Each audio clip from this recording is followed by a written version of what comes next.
Guys, അപ്പം ഇതെന്താണെന്നറിയോ? ഇത് നമ്മുടെ ആൽമണ്ടാണ്ട. പനിയാണ്, തൊണ്ടക്ക് നല്ല സുഖം. അപ്പം ഇതാ നമ്മുടെ ആൽമണ്ടാണ്ട, കണ്ട ബദാം പരിപ്പ്. അപ്പം ഞാനിത് ഒരു 10-15 ഉണ്ട് വെള്ളത്തിലിട്ട് വെക്കുന്നു. നാളെ രാവിലെ എടുത്ത് പിള്ളേർക്ക് കൊടുക്കുക. അപ്പം ബദാം കഴിച്ചാലും എല്ലാവർക്കും അറിയാലോ. അപ്പം ഇത് വെള്ളത്തിലിട്ടിട്ട് നാളെ രാവിലെ നമുക്ക് ഉണ്ടാവും. നാളെ രാവിലെ എടുത്ത് തൊണ്ട് കളഞ്ഞിട്ട് പിള്ളേർക്ക് കൊടുക്കാം. വേണമെങ്കിൽ നമുക്കും കഴിക്കാം.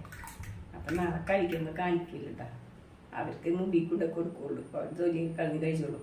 അപ്പം ഇന്ന് ഈ വീഡിയോ ഇത്രേ ഉള്ളൂ. എല്ലാവരും ഇതൊക്കെ മേടിച്ച് കഴിക്കാൻ പറ്റണം. അധികം പൈസ ഒന്നും ഇല്ല കേട്ടോ. ഒരു 100 ഗ്രാമിന് 1/4 കിലോന് എത്രയാണോ മറന്നുപോയി. 250 ആട്ടിന്ന് 1/4 കിലോന്. അപ്പോൾ വലിയ വിലയില്ല. അപ്പം അങ്ങനെ ഗൈസ്, അപ്പം നമുക്ക് ഈ ബദാം പരിപ്പ് ഇങ്ങനെ കഴിച്ചാൽ എന്താണ് ഗുണമെന്നറിയാമോ? നമ്മുടെ മുടി വളരാൻ നല്ലതാണ്. പല്ലിനും എല്ലിനും ബലം കിട്ടും. രോഗപ്രതിരോധ ശേഷി കൂടും. അപ്പം നമുക്ക് രോഗങ്ങളൊക്കെ വേഗം വരില്ല.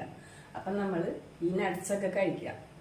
അപ്പം അതിനധികം പൈസ ഇല്ല കേട്ടോ. 250 രൂപയാണ് തോന്നുന്നു 1/4 കിലോന് ഞാൻ വാങ്ങിച്ചത്. അപ്പം അത്രയും ഇവിടെ വെക്കാൻ വാങ്ങിക്കാനായിട്ട് ചിലപ്പോഴൊക്കെ ഉണ്ടാവില്ല. അപ്പം നമ്മളെല്ലാവരും അത് കഴിക്കാൻ നോക്കാം. നമ്മുടെ പിള്ളേർക്കും കൊടുക്കാം. നമ്മൾ കഴിക്കുന്നത് നമ്മുടെ പിള്ളേർക്ക് കൊടുക്കാം. അപ്പം മുടി ഉണ്ടാകും, എല്ലിനും പല്ലിനൊക്കെ ബലം വരും. നമുക്ക് രോഗപ്രതിരോധ ശേഷി കൂടും. അപ്പം ഇന്ന് ഈ വീഡിയോ ഇത്രേ ഉള്ളൂ. അടുത്തൊരു വീഡിയോയിൽ കാണാം. അതുവരേക്കും ടാറ്റാ.